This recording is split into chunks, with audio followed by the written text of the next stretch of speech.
The broadcast is now starting. All attendees are in listen-only mode.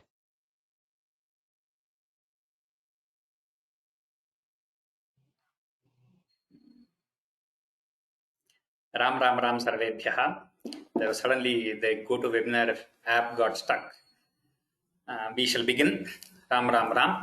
Gurureva gatir gurumeva bhaje gurunaiva sahasmi namo gurave na guroh paramam shishurasmi guroh matirasti gurau mama pahi guro Shrikanto matulo yasya janani sarvamangala Janaka Shankaro Devaha Tam Vande Kunjarananam Pītāmbaram Karavirajita Shankha Chakra Kaumodaki Sarasijam Karuna Samudram Radha Sahayamati Sundara Mandahasam Vātālayesha Manisham Hridi Bhavayami. We shall start with revision from 19.6. Spurti, you can begin.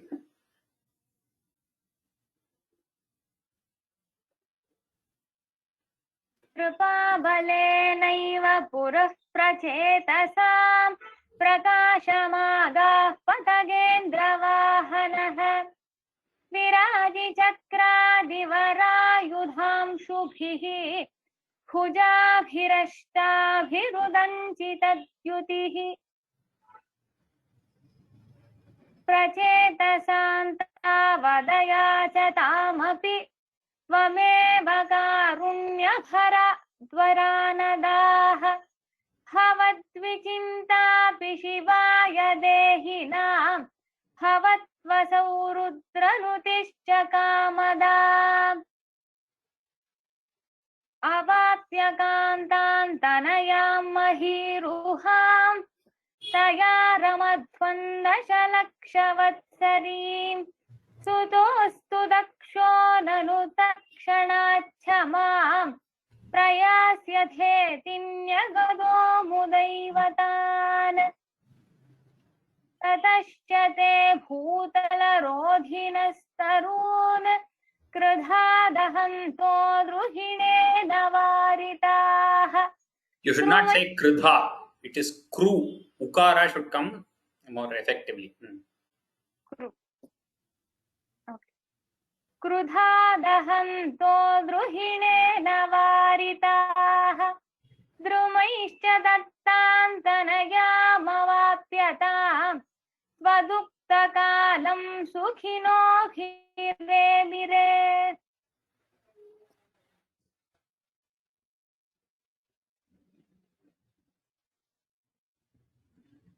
अवाप्य दक्षं च सुतं कृताध्वराः प्रचेतसो नारदलब्धया धिया अवापुरानन्दपदं तथाविधः त्वमीशवातालयनाथ पाहि माम्.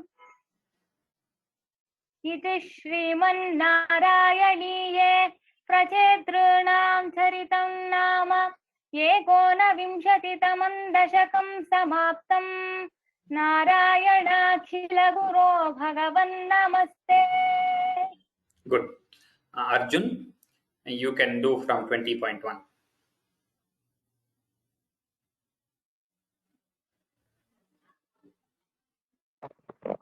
अथ विंशतितमं दशकं प्रियव्रतस्य प्रियपुत्रभूतात् आग्निध्रराजादुदितो हि नाभिः त्वां दृष्टवानिष्टदमिष्टिमध्ये तवैव तुष्ट्यै कृतयज्ञकर्मा.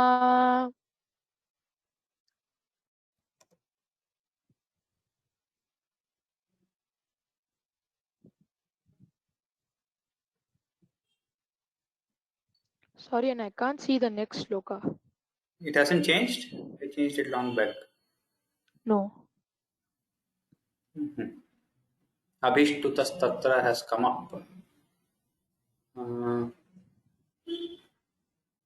You have अभिष्टुतस्तत्र मुनीश्वरैस्त्वं राज्ञः स्वतुल्यं सुतमर्थ्यमानः स्वयं जनिष्येऽहमिति ब्रुवाणः तिरोदधा बर्हिषि विश्वमूर्ते नाभिप्रियायामथ मेरुदेव्यां त्वमंशतो भूर्षभाभिधानः अलोकसामान्यगुणप्रभावप्रभाविताशेषजनप्रमोदः त्वयि त्रिलोकी भृतिराज्यभारं निधाय नाभिः सह मेरुदेव्या तपोवनं प्राप्य भवन्निषेवि गतः किलानन्दपदं पदन्ते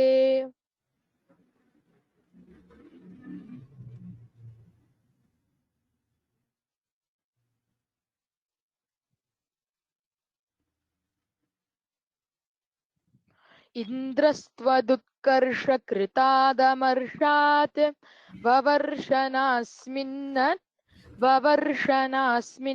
जनाभवर्षे यदा तदा त्वन्निजयोगशक्त्या स्ववर्षमेनद्व्यदधासु वर्षम्. Good. Okay. From 6th shloka, Ramya.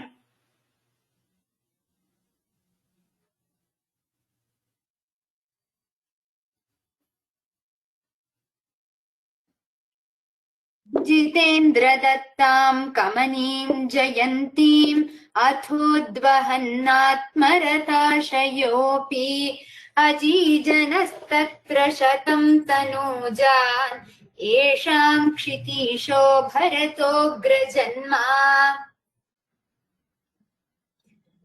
नवाभिवन्यो गिवरा नवान्ये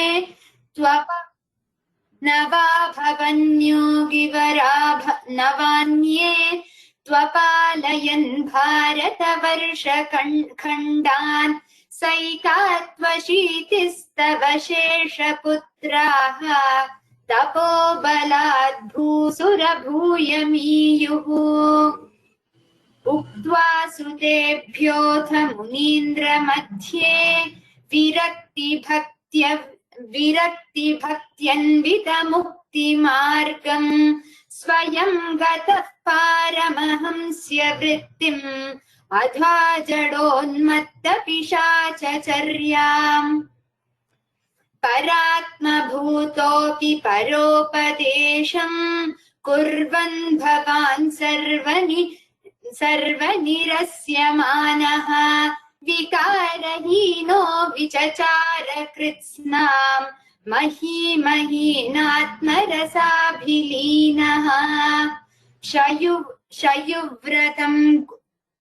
शयुव्रतं गोमृगकाकचर्याम् चिरं चरन्नाप्यपरं स्वरूपम् दवाहृताङ्गः कुटकाचले त्वम् तापान्ममापाकुरु वातनाथ.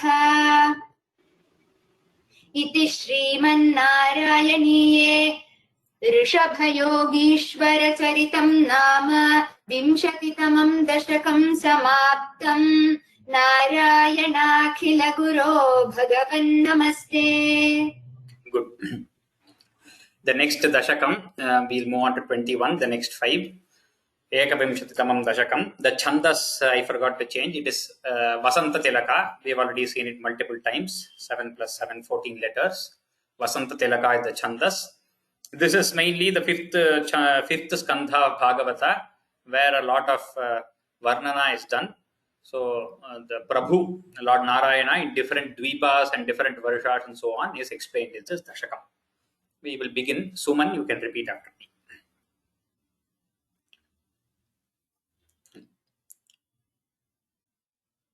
Suman, unmute yourself.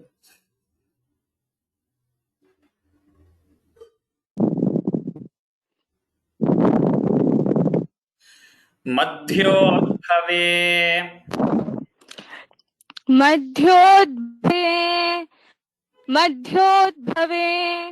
भुव Ilavrit भुव Ilavrit भुव Ilavrit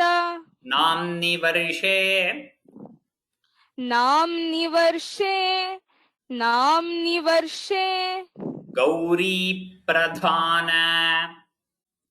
गौरी प्रधान गौरी प्रधान वनिता जन वनिता जन मात्रभाजी मात्रभाजी शर्वेण शर्वेण मन्त्रनुतिभिः मन्त्रनुतिभिः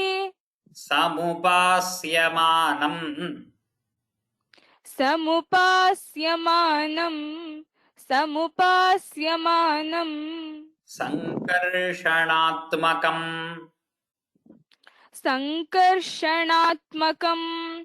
सङ्कर्षणात्मकम्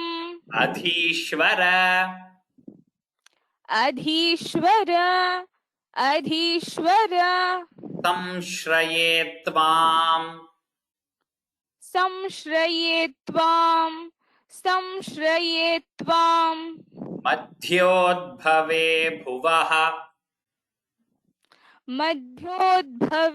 भुवः मध्योद्भवे भुवः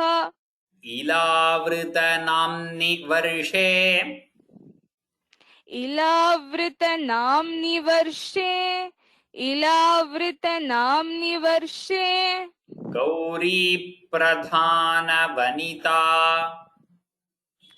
गौरी प्रधान वनिता गौरी प्रधान वनिता जनमात्रभाजी जनमात्रभाजी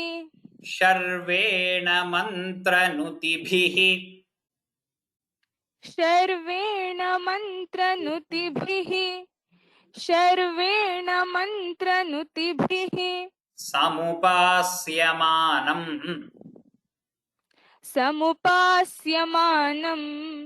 समुपास्यमानम् सङ्कर्षणात्मकम्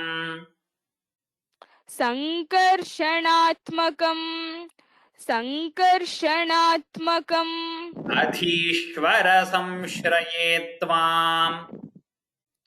अधीश्वर संश्रये त्वाम् अधीश्वर संश्रये त्वाम्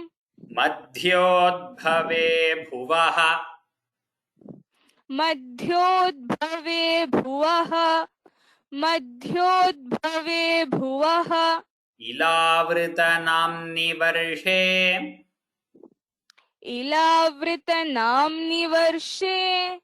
इलावृतनाम्नि वर्षे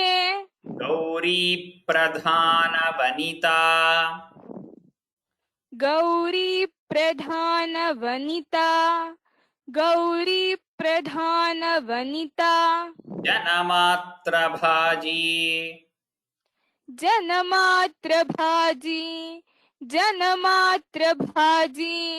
गौरी प्रधान वनिता जनमात्रभाजी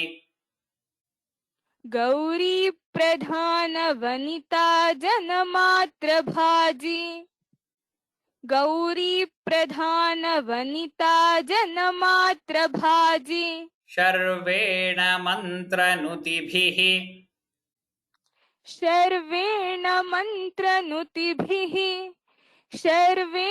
मन्त्रनुतिभिः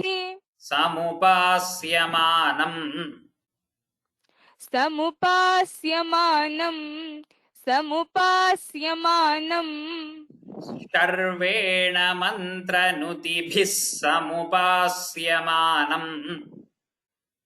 शर्वेण मन्त्रनुतिभिः समुपास्यमानम् शर्वेण मन्त्रनुतिभिः समुपास्यमानम् सङ्कर्षणात्मकम्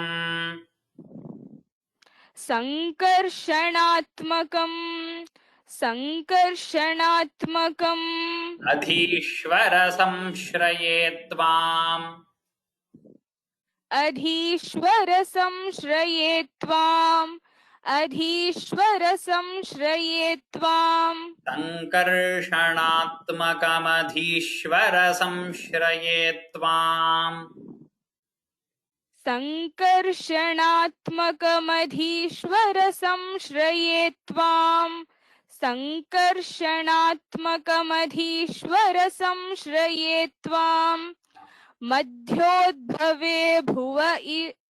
मध्योद्भवे भुव इलावृतनाम्नि वर्षे गौरी प्रधान वनिता जनमात्रभाजी शर्वेण मन्त्रनुतिभिः समुपास्यमानम् संकर्षणात्मकमधीश्वर संश्रये त्वाम्. Good. Second shloka, Spurti.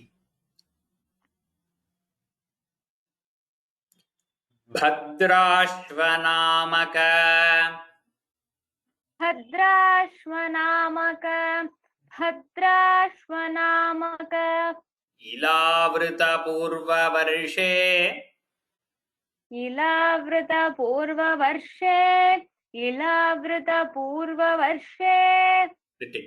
Ilavrit Ilavrit Ilavrit पूर्ववर्षे पूर्ववर्षे पूर्ववर्षे भद्रश्रवोभिः भद्रश्रवोभिः भद्रश्रवोभिः ऋषिभिः ऋषिभिः ऋषिभिः परिणूयमानम् परिणूयमानम् परिणूयमानम् कल्पान्तगूढ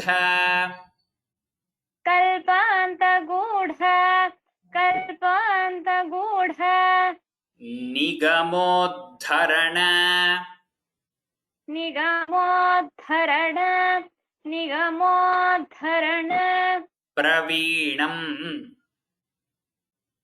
प्रवीणम् प्रवीणम् ध्यायामि देव ध्यायामि देव ध्यायामि देव हयशीर्षतनुम् हयशीर्षतनुम् हयशीर्षतनुम् भवन्तम् भवन्तम् भवन्तम् भद्राश्वनामक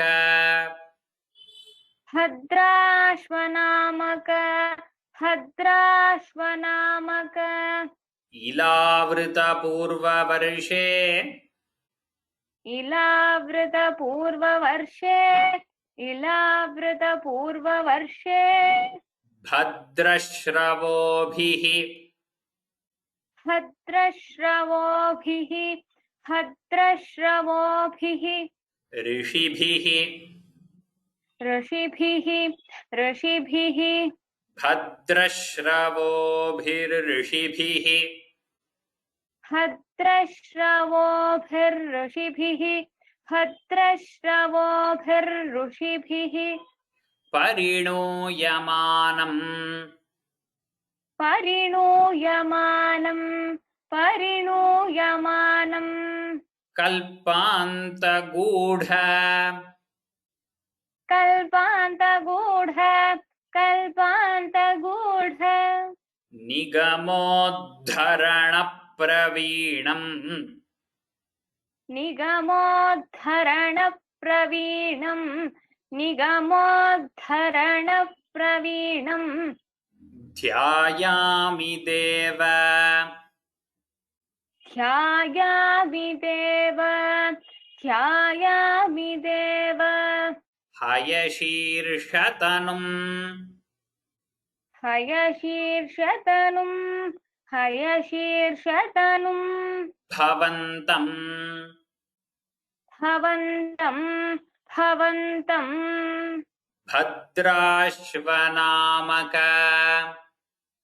भद्राश्वनामक भद्राश्वनामक इलावृतपूर्ववर्षे इलावृतपूर्ववर्षे इलावृतपूर्ववर्षे भद्रश्रवोभिर्ऋषिभिः भद्रश्रवोभिर्ऋषिभिः भद्रश्रवोभिर्ऋषिभिः.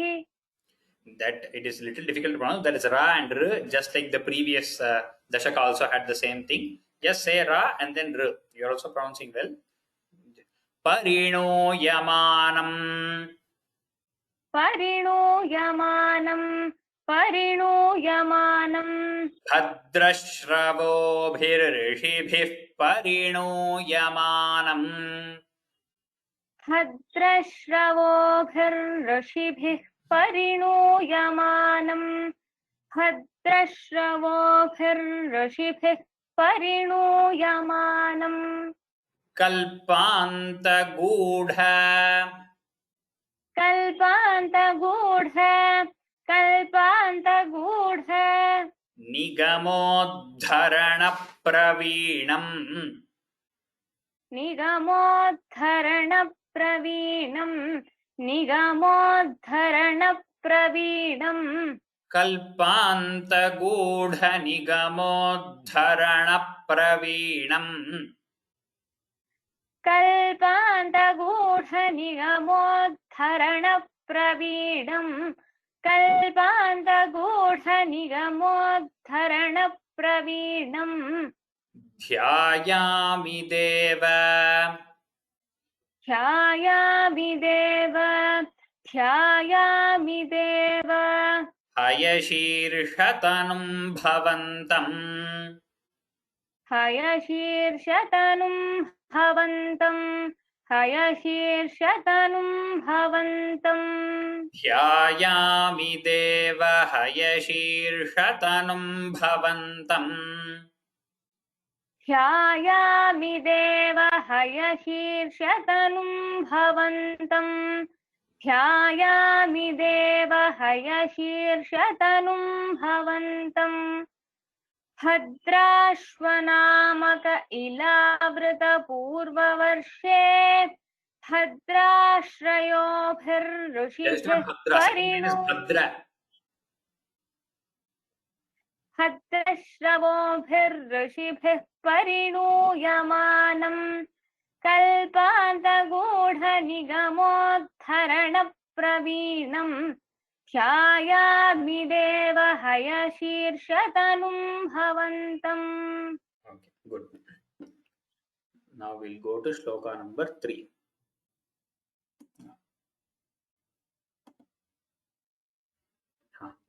Ramya?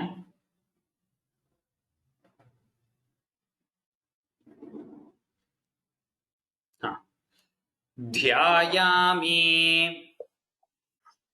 ध्यायामि ध्यायामि दक्षिणगते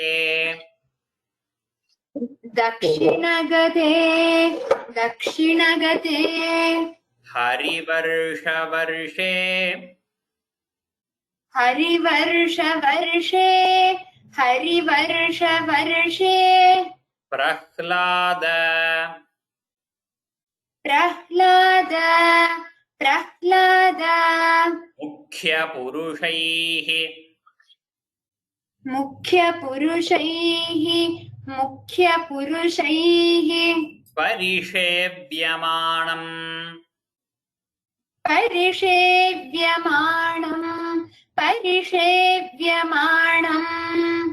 उत्तुङ्गशान्त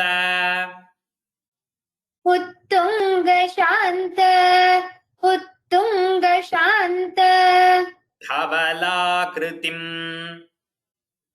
धवलाकृतिम् एकशुद्ध एकशुद्ध ज्ञानप्रदम् ज्ञानप्रदम्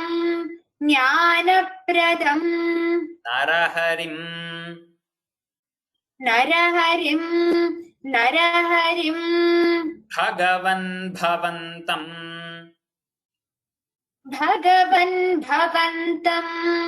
भगवन् भवन्तम् ध्यायामि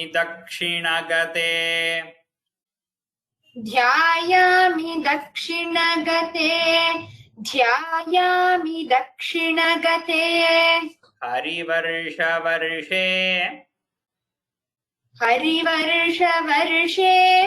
हरिवर्षवर्षे प्रह्लादमुख्यपुरुषैः प्रह्लादमुख्यपुरुषैः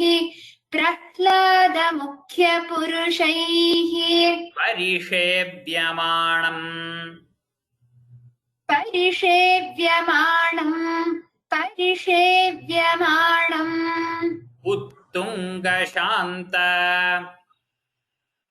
उत्तुङ्गशान्त उत्तुङ्गशान्त धवलाकृतिमेकशुद्ध धवलाकृतिमेकशुद्ध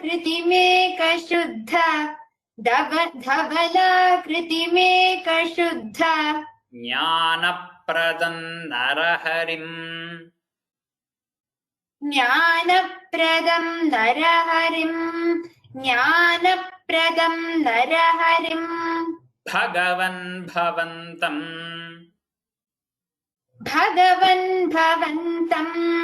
भगवन् भवन्तम् ध्यायामि दक्षिणगते हरिवर्षवर्षे ध्यायामि दक्षिणगते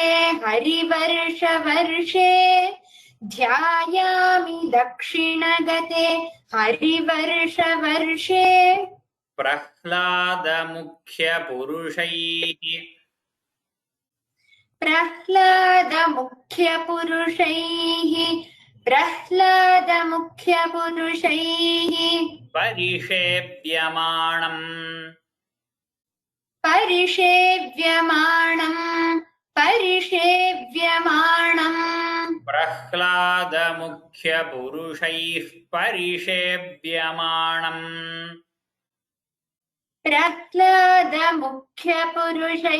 परिषेव्यमाणम् प्रह्लादमुख्यपुरुषैः परिषेव्यमाणम् उत्तुङ्गशान्तधवलाकृतिम् एकशुद्धज्ञानप्रदम् एकशुद्धज्ञानप्रदम् नरहरिं भगवन् भवन्तम् नरहरिं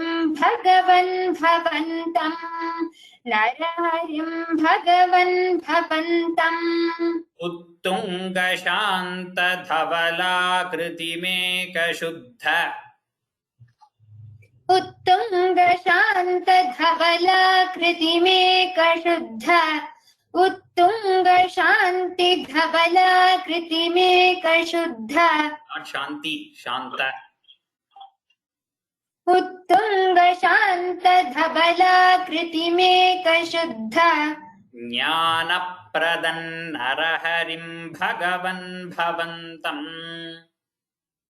ज्ञानप्रदं नरहरिं भगवन्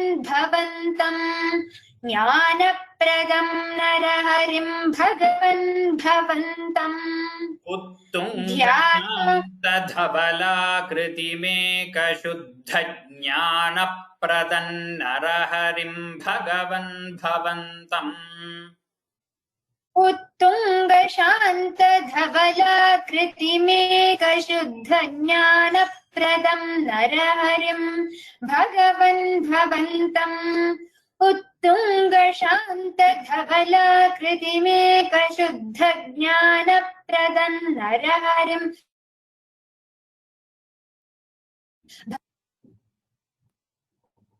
Okay, the last two words. ध्यायामि दक्षिणगते Tell. ध्यायामि दक्षिणगते हरिवर्षवर्षे प्रह्लादमुख्यपुरुषैः परिषेव्यमाणम् उत्तुङ्गशान्तधवलाकृतिमेकशुद्धज्ञानप्रदम् नरहरिं भगवन् भवन्तम्.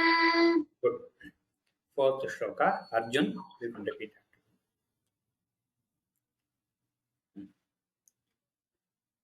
वर्षे प्रतीचि वर्षे प्रतीचि वर्षे प्रतीचि ललितात्मनि ललितात्मनि ललितात्मनि केतुमाले केतुमाले केतुमाले लीलाविशेष लीलाविशेष लीलाविशेष ललितस्मित ललितस्मित ललितस्मित शोभनाङ्गम् शोभनाङ्गं शोभनाङ्गं लक्ष्म्या लक्ष्म्या लक्ष्म्या प्रजापतिसुतैश्च प्रजापतिसुतैश्च प्रजापतिसुतैश्च निषेव्यमाणम् निषेव्यमाणं निषेव्यमाणं तस्याः प्रियाय तस्याः प्रियाय तस्याः प्रियाय धृतकामतनुम् धृतकामतनुं धृतकामतनुं भजे त्वाम् भजे त्वां वर्षे प्रतीचि वर्षे प्रतीचि वर्षे प्रतीचि ललितात्मनि केतुमाले ललितात्मनि केतुमाले ललितात्मनि केतुमाले लीलाविशेष ललित लीलाविशेष ललित लीलाविशेष ललित स्मितशोभनाङ्गम् स्मितशोभनाङ्गं स्मितशोभनाङ्गं लक्ष्म्या प्रजापतिसुतैः लक्ष्म्या प्रजापतिसुतैः लक्ष्म्या प्रजापतिसुतैः च निषेव्यमाणम् च निषेव्यमाणं च निषेव्यमानं माणं तस्याः प्रियाय तस्याः प्रियाय तस्याः प्रियाय धृतकामतनुं भजे त्वाम् धृतकामतनुं भजे त्वां धृतकामतनुं भजे त्वां वर्षे प्रतीचि वर्षे प्रतीचि वर्षे प्रतीचि ललितात्मनि केतुमाले ललितात्मनि केतुमाले ललितात्मनि केतुमाले वर्षे प्रतीचि ललितात्मनि केतुमाले वर्षे प्रतीचि ललितात्मनि केतुमाले वर्षे प्रतीचि ललितात्मनि केतुमाले लीलाविशेष ललित लीलाविशेष ललित लीलाविशेष ललित स्मितशोभनाङ्गम् स्मितशोभनाङ्गं स्मितशोभनाङ्गम् लीलाविशेषललितस्मितशोभनाङ्गम्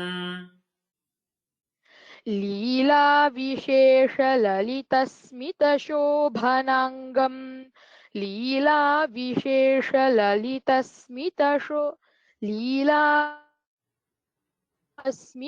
लीलाविशेषललितस्मितशोभनाङ्गम् लक्ष्म्या प्रजापतिसुतैः लक्ष्म्या प्रजापतिसुतैः लक्ष्म्या प्रजापतिसुतैः च निषेव्यमाणम् च निषेव्यमाणम् लक्ष्म्या प्रजापतिसुतैश्च निषेव्यमाणम् लक्ष्म्या प्रजापतिसुतैश्च निषेव्यमाणम् लक्ष्म्या प्रजापतिसुतैश्च निषेव्यमाणम् तस्याः प्रियाय तस्याः प्रियाय धृतकामतनुम् भजे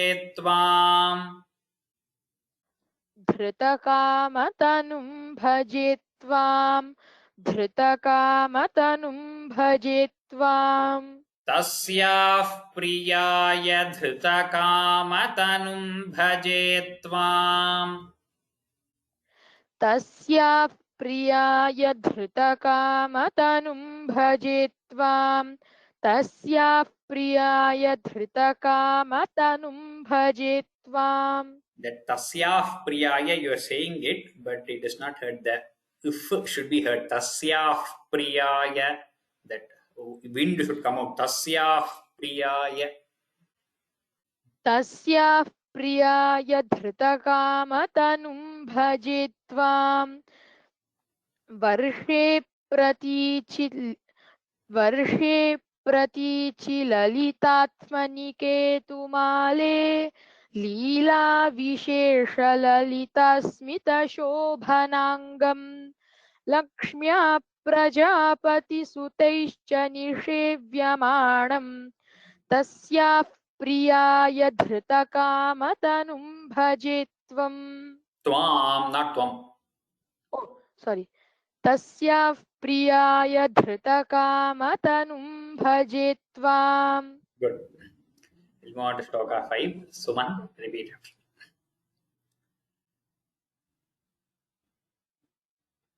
रम्ये ह्युदीचि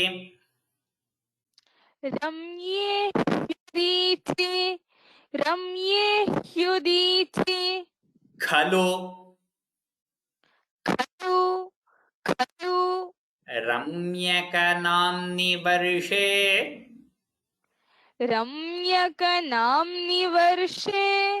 रम्यकनाम्नि वर्षे तद्वर्षनाथम् तद्वर्षनाथ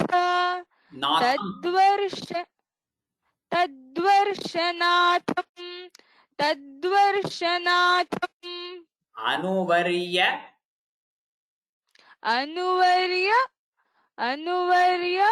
सपर्यमाणम्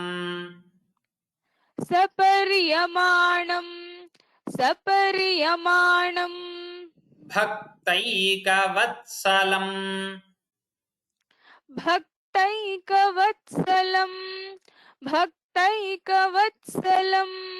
अमत्सर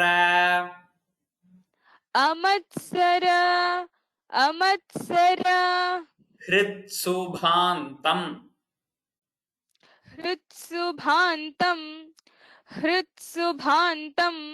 मत्स्याकृतिम्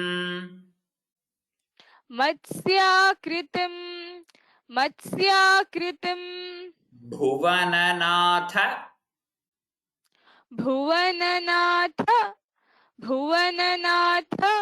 भजे भवन्तम्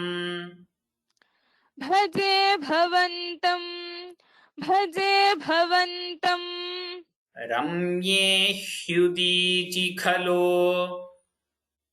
रम्ये ह्युदीचि खलु रम्ये ह्युदीचि खलु रम्यकनाम्नि वर्षे रम्यकनाम्नि वर्षे रम्यकनाम्नि वर्षे तद्वर्षनाथम्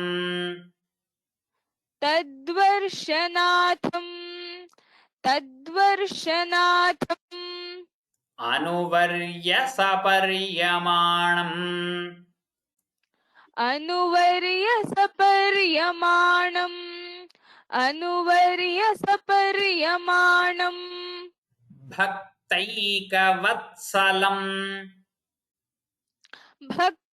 भक्तैकवत्सलम् भक्तैकवत्सलम् अमत्सरहृत्सुभान्तम्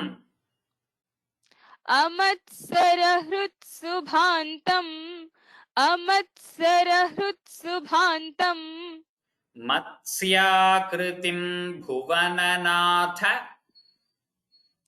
मत्स्याकृतिम् भुवननाथ मत्स्याकृतिम् भुवननाथ भजे भवन्तम् भजे भवन्तम् भजे भवन्तम् रम्ये ह्युदीचि खलु रम्ये ह्युदीचि खलु रम्ये ह्युदीचि खलु रम्यकनाम्नि वर्षे रम्यकनाम्नि वर्षे रम्यकनाम्नि वर्षे रम्ये ह्युदीचि खलु रम्यकनाम्नि वर्षे रम्ये ह्युदीचि खलु रम्यकनाम्नि वर्षे रम्ये ह्युदीचि खलु रम्यकनाम्नि वर्षे तद्वर्षनाथमनुवर्य तद्वर्षनाथमनुवर्य तद्वर्षनाथमनुवर्य सपर्यमाणम् सपर्यमाणम् सपर्यमाणम् तद्वर्षनाथमनुवर्य सपर्यमाणम् तद्वर्षनाथमनुवर्य सपर्यमाणम् तद्वर्षनाथमनुवर्य सपर्यमाणम् भक्तैकवत्सलम् भक्तैकवत्सलम् भक्तैकवत्सलम् अमत्सरहृत्सुभान्तम् अमत्सरहृत्सुभान्तम् अमत्सरहृत्सुभान्तम् भक्तैकवत्सलममत्सरहृत्सुभान्तम्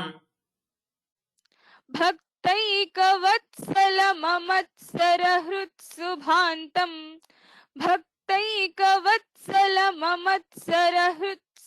भक्तैकवत्सलममत्सरहृत्सुभान्तम् मत्स्याकृतिम् भुवननाथ मत्स्याकृतिम् भुवननाथ मत्स्याकृतिम् भुवननाथ भजे भवन्तम् भजे भवन्तम् भजे भवन्तम् मत्स्याकृतिम् भुवननाथ भजे भवन्तम् मत्स्याकृतिम् भुवननाथ भजे भवन्तम् मत्स्याकृतिम् भुवननाथ भजे भवन्तम् रम्ये ह्युदीचि खलु रम्यकनाम्नि वर्षे तद्वर्षनाथमनुवर्य सपर्यमाणम् भक्तैकवत्सलममत्सरहृत्सुभान्तम् मत्स्याकृतिम् हृत्सु, it's just hritsu. You are saying something and all like a little extra something. Bhaktaika.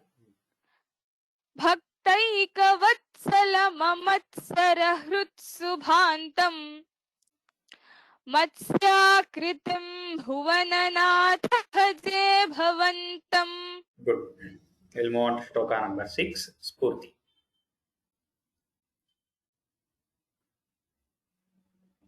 Varsham hiranmaya वर्षं हिरण्मय वर्षं हिरण्मय samahvayam समाह्वयं समाह्वयम् औत्तराहं औत्तराहम् औत्तराहम् आसीनम् आसीनम् आसीनम् अद्रिधृति अद्रिधृति अद्रिधृति कर्मठ कर्मठ कर्मठ कामठाङ्गम् कामठाङ्गम् कामठाङ्गम् संसेवते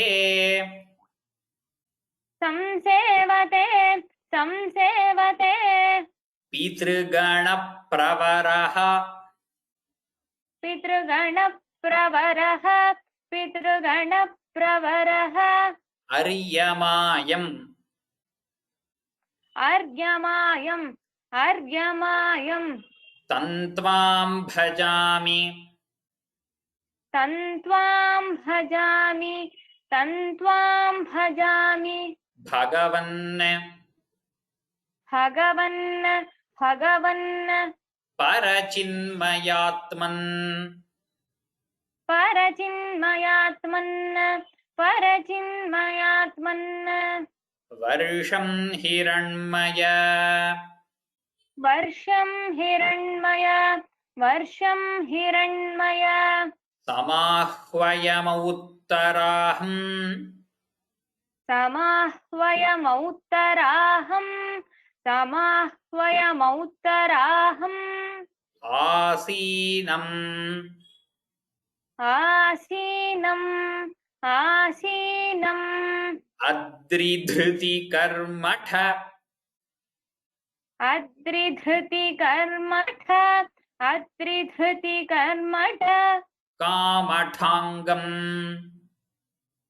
कामठाङ्गम् कामठाङ्गम् संसेवते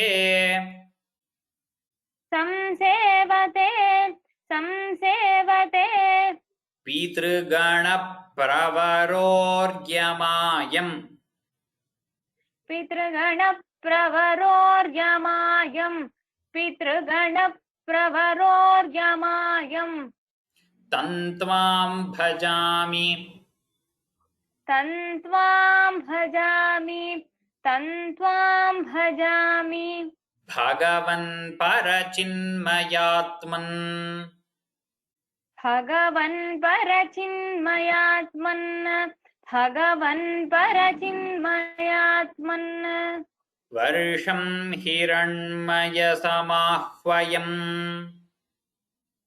वर्षं हिरण्मय समाह्वयम् वर्षं हिरण्मय समाह्वयम् औत्तराहम् औत्तराहम् औत्तराहम् वर्षं हिरण्मयसमाह्वयमुत्तराहम् वर्षं हिरण्मय समाह्वयमौत्तराहम् वर्षं हिरण्मय समाह्वयमौत्तराहम् आसीनमद्रिधृति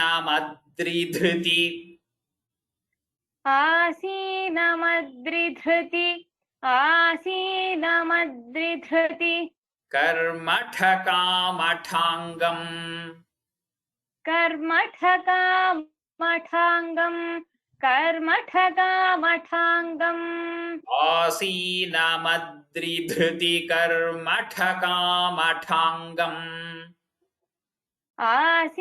आसीनमद्रिधृति कर्मठकामठाङ्गम् आसीनमद्रिधृति कर्मठकामठाङ्गम् संसेवते पितृगण संसेवते पितृगण संसेवते पितृगण प्रवरोर्यमायम् प्रवरोर्यमायम् संसेवते पितृगणप्रवरोर्यमायम् संसेवते पितृगणप्रवरोर्यमायम् संसेवते पितृगणप्रवरोर्यमायम् तन्त्वां भजामि भगवन् तन्त्वां भजामि भगवन् तन्त्वां भजामि भगवन् परचिन्मयात्मन् परचिन्मयात्मन् तन्त्वां भजामि भगवन् परचिन्मयात्मन् तन्त्वां भजामि भगवन् परचिन्मयात्मन् तन्त्वां भजामि भगवन् परचिन्मयात्मन् वर्षं हिरण्मयसमाह्वयमौत्तराहम् आसीनमद्रिधृति कर्मठकामठाङ्गम् संसेवते पितृगणप्रवरोर्यमायम् तन्त्वां भजामि भगवन् परचिन्मयात्मन्. Good. 6 shlokas are over. We have 5 minutes for 7th shloka. Shall we do the 7th? We will see the 7th next class because this Dashakam anyway has 12 shlokas. So we can finish 6 and if possible 7 and we'll start 22 next class. 22 is Ajamilopakhyanā, which I feel many of you would be looking forward to if you know Ajamila's lesson. Now we will have a couple of announcements, so that's why I'm ending it early. So one is tomorrow is the 16 to 20th Dashakam. Is the lecture is tomorrow 16 to 20. Dashakam 16 to 20. Discourse on that is tomorrow on the Vyoma YouTube channel. I will send a mail tonight 16 20th at 6:30 p.m. IST, Indian Standard Time. So please do your conversions, whether you have daylight saving time or anything else. So 6:30 p.m. IST, Indian Standard Time, 6:30. So we will have till probably 8, 1.5 hours or 1 hour 45 minutes, something like that. 6:30 p.m. 16 to 20th Dashakams, we will have it tomorrow, the discourse.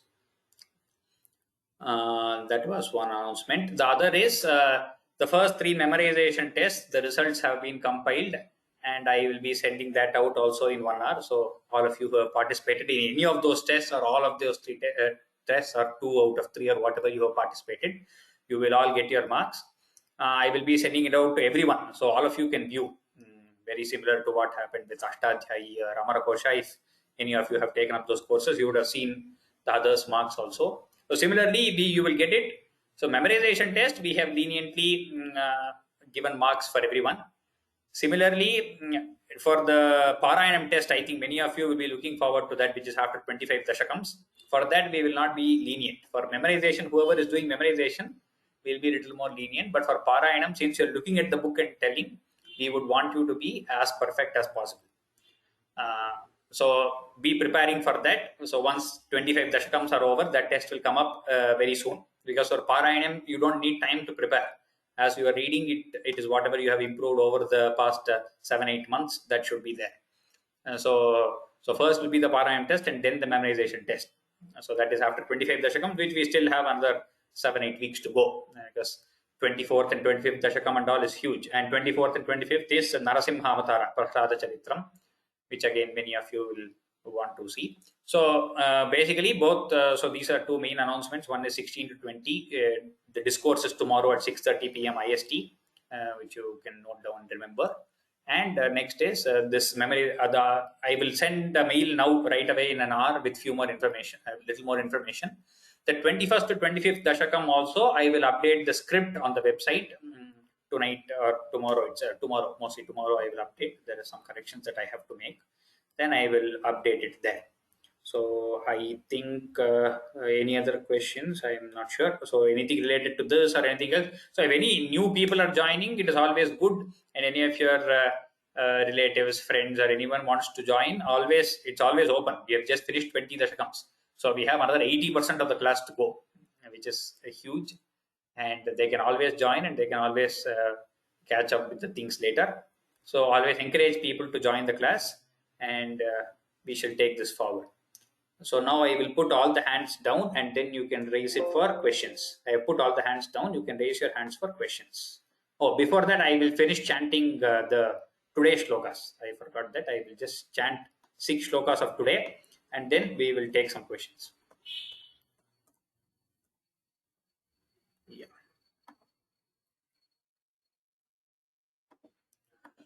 मध्योद्भवे भुव इलावृतनाम्नि वर्षे गौरी प्रधानवनिता जनमात्रभाजि शर्वेण मन्त्रनुतिभिः समुपास्यमानम् सङ्कर्षणात्मकमधीश्वर संश्रये त्वाम् भद्राश्वनामक इलावृतपूर्ववर्षे भद्रश्रवोभिर्षिभिः परिणूयमानम् कल्पान्तगूढनिगमोद्धरणप्रवीणम् ध्यायामि देवहयशीर्षतनुं भवन्तम् ध्यायामि दक्षिणगते हरिवर्षवर्षे प्रह्लादमुख्यपुरुषैः परिषेव्यमाणम्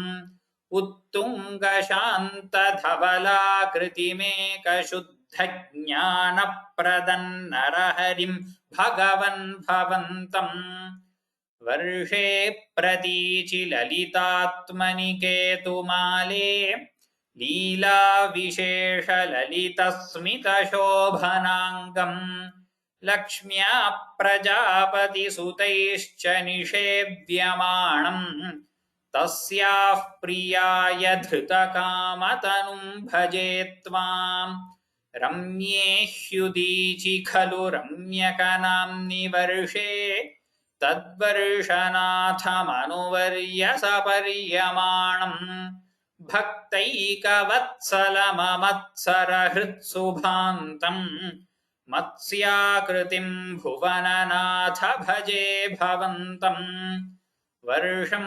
हिरण्मयसमाह्वयमुत्तराहम् आसीनमद्रिधृतिकर्मठकामठाङ्गम् संसेवते पितृगणप्रवरोर्ग्यमायम् तन्त्वां भजामि भगवन् परचिन्मयात्मन्. So that is that. Anyone who wants to ask questions can raise your hands. Jyoti Shanai.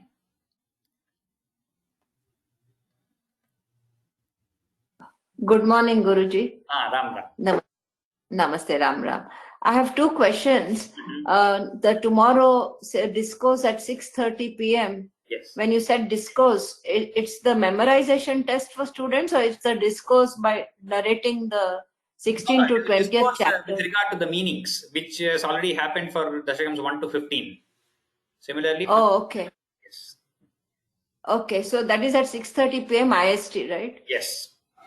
Okay. And my second question is at the end of every chapter, which you recite Narayanam, that is that chapter, that is not there in that Chinmaya Mission's book, So yeah, that gives only. Actually, it might differ in many books. It is not there. But in Chinmaya Mission book, if you see at the beginning of the chapter in the Ascent Shastri book, he has given the title of the Dashakam.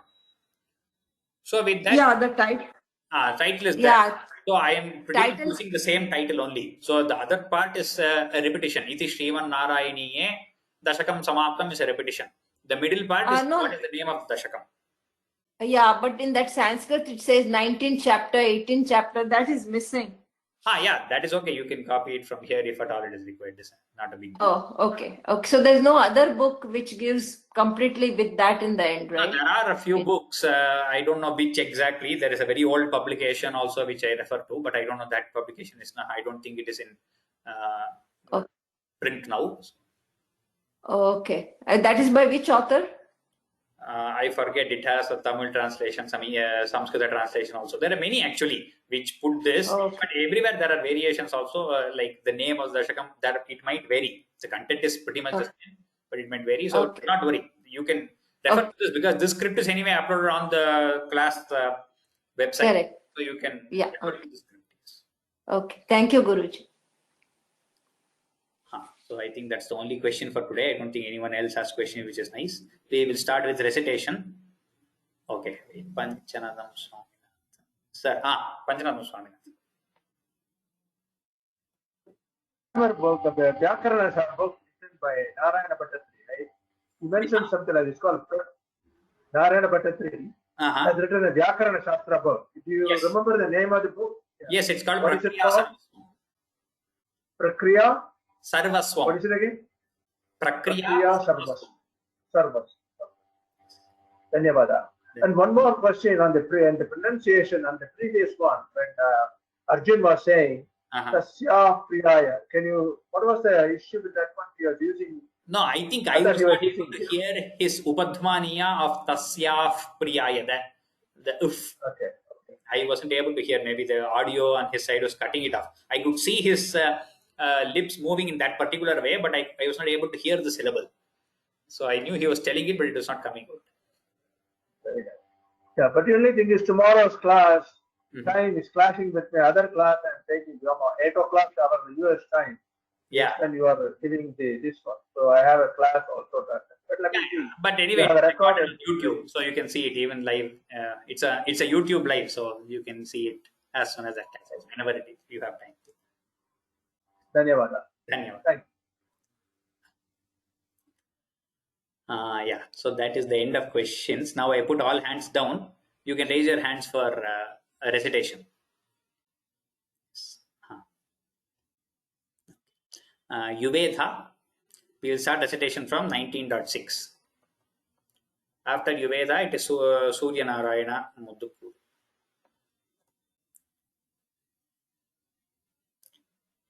Yuvedha, you can, yes. Ram Ram. Ram Ram. कृपाबलेनैव पुरः प्रचेतसां प्रकाशमागाः पतगेन्द्रवाहनः विराजिचक्रादिवरायुधांशुभिः भुजाभिनस्ताभिरुदञ्चितद्युतिः. Very good, wonderful. This Ashta, this Sha didn't come properly. Everything else was perfect. Okay. Thank you. Ram Ram. Ram Ram.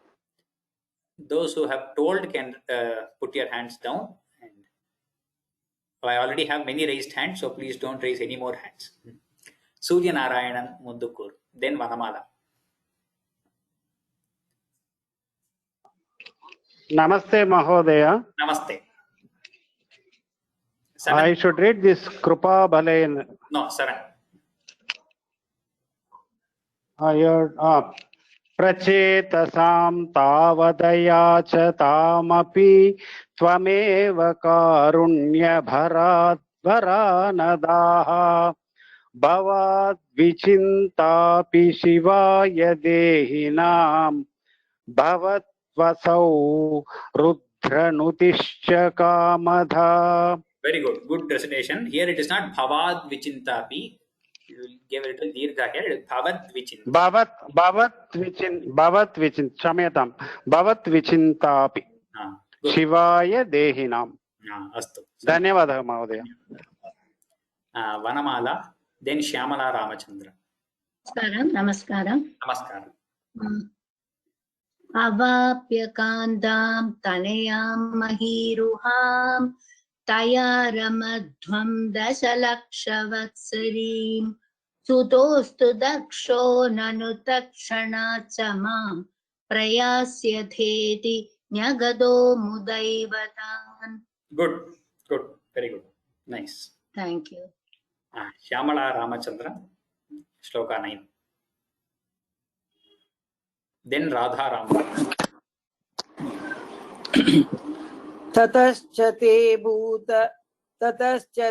भूतलरोदिनस्तरून् क्रुधा दहन्तो द्रुहिणेन वारिताः द्रुमैश्च दत्तां तनयामवाप्यतां त्वदुक्तकालं सुखिनो बिरेमिरे.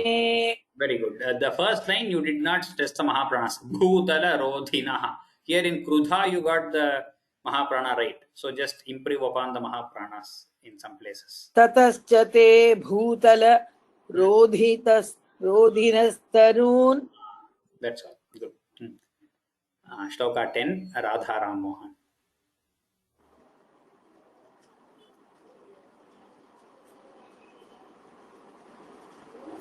Namaste, sir. Namaste.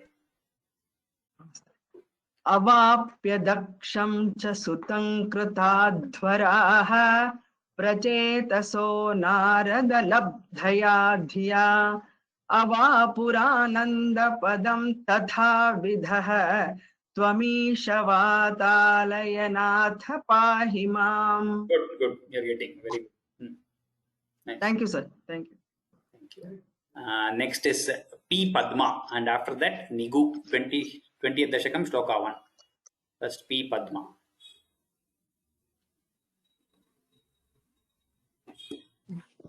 प्रियव्रत्सय प्रियपुत्र भूतात आग्नेद्र राजा दुदितो हि नाभिः त्वां दृष्टवानिष्टदमिष्टमध्ये तवैव तुष्टैकृतयज्ञकर्म.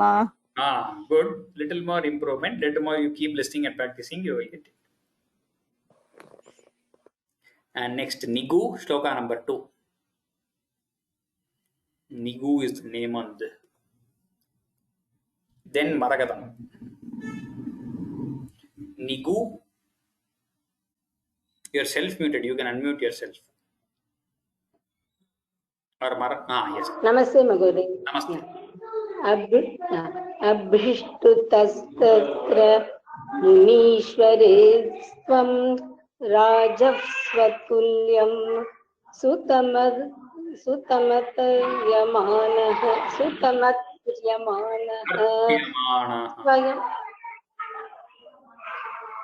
sutamatyamanaः स्वयं जनीष्ये हमिति ब्रुवाणः तिरोदधा वर्षि विश्वमूर्तः मूर्ते. Good. The second line, first word, say Rajnyaha. Rajnyaha. That didn't come. You said something else. Just listen and improve. Good. Thank you.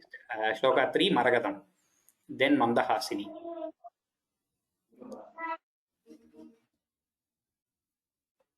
Maragatam. Oh, wait, I think I muted you.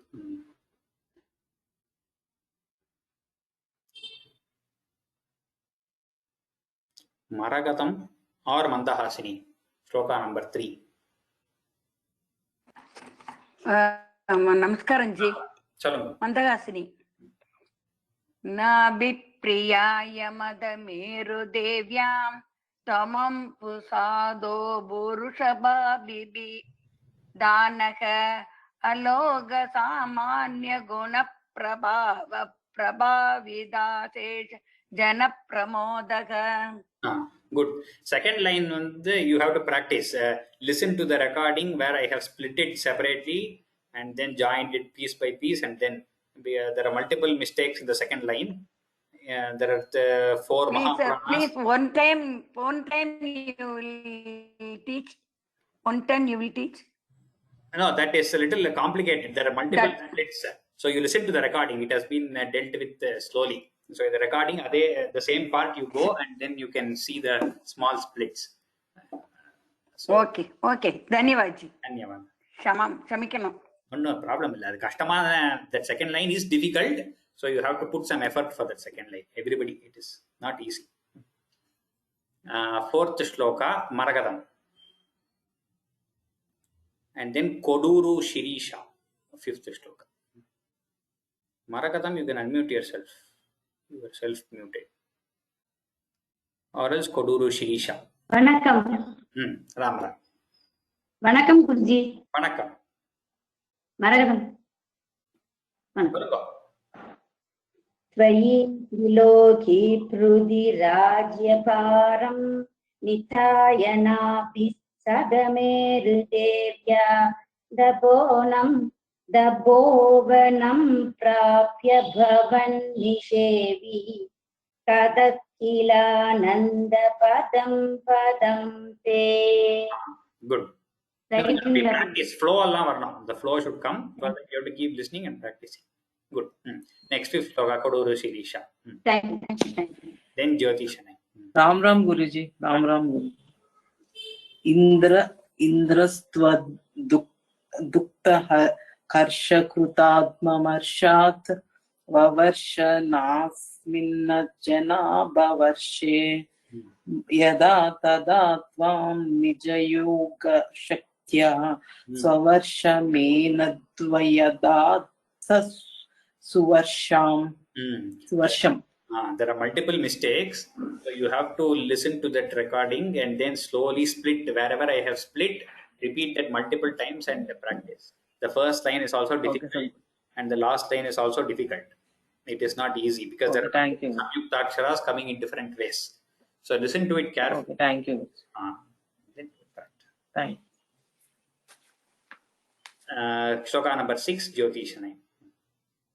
Those who have finished, mute yourself and put your hands down. Ram Ram.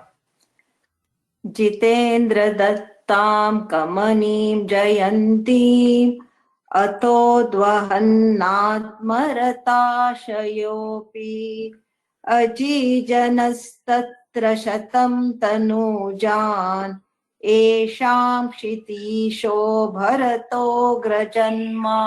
Good. You're getting it. Yes. Nice. Shloka number 7, Jayalakshmi Ganeshan, then Geeta Vinod.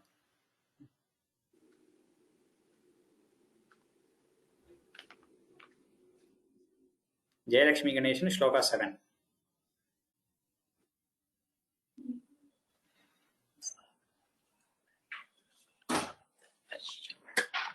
Or Geeta Vinod, Shloka 7. Jayalakshmi. Am I audible? Yes, Jayalakshmi. Yes, Jayalakshmi Ganeshan. Yes, you're audible. Namaskaram ji. Nava bhavan yogi varanavanye swapalayan bharata varsha kandane saika tvashitistava shesha putraha tapobalat. Only here the khanda, the khakara did not come with mahaprana. Everything else was perfect. Okay. That you just missed it out. Noted ji. Thank you. Geeta Vinod, Shloka 8. Ram Ram Mahoday. Ram Ram. उक्त्वा सुतेभ्योऽथ मुनीन्द्रमध्ये विरक्तिभक्त्यन्वितमुक्तिमार्गम् स्वयं गतः पारमहंस्य वृत्तिम् अधा जडोन्मत्थपिशाचचर्याम्. Nice. धन्यवादः. Dhanyawad. Srilata Gobburu and then Panchanatham Swaminathan. Namaskara Mahodaya. Namaskara. Paratmabhutopi paropadesham kurvan bhavan sarvanirasyamanaha vikara. Kshamyatam Mahodaya, my screen got closed. Vikarahino vichachara kritsnam mahimahinaatmarasabhilinaha. Very good. Wonderful. Nice. Shloka number 10, Panchanatham Swaminathan. Namaskar, sir. Namaskar. Shayum vratam go mridakakacharyam chiram charannapya param swarupam davahrithanka utakachaletvam papan mamapa urvathanatha. Very good. Nice. Good. Shloka number 10 itself, Suvarna Sudagoni. We are going reverse. Then Bhushini PV. Namaskaram, sir. Namaskaram. शयुव्रतङ्गो मृगकाकचर्यां चिरञ्चरन्नाप्यपरं स्वरूपं दवाहृताङ्गः कुटकाचले त्वं तापान् ममापाकुरुवातनाथ. Very good. Nice. Wonderful. Bhushini PV, Shloka 9. Then Sai Preeti.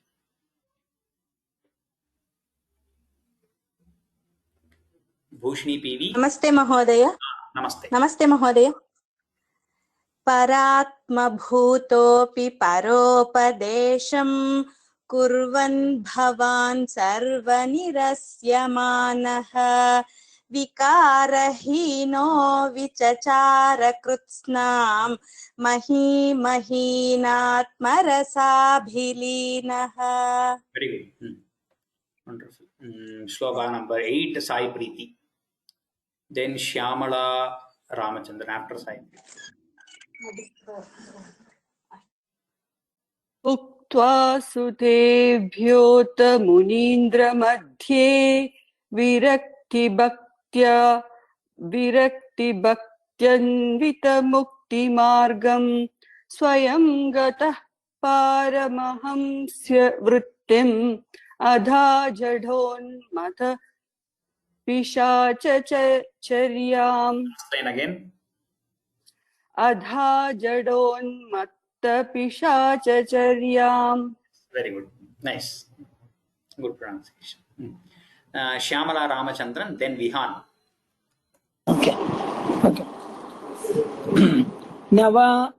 नवा भवन्योगी वरा नवान्ये स्वपालयन् भारतवर्षखण्डान् सैकात्वशीतिस्तव शेषपुत्राः तपोबलात् भूसुरभूयमीयुः.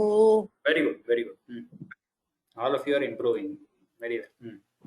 Vihan, Shloka number 6. Then Geeta Pattabhiram. Ram. Jitendra दत्तां कवनीं जयन्तीं अथोद्वान्नात्मरताश्चयोऽपि अजीजनस्तत्र शतं तनूजान् येषां क्षितीशो भरतोऽग्रजन्म. Good.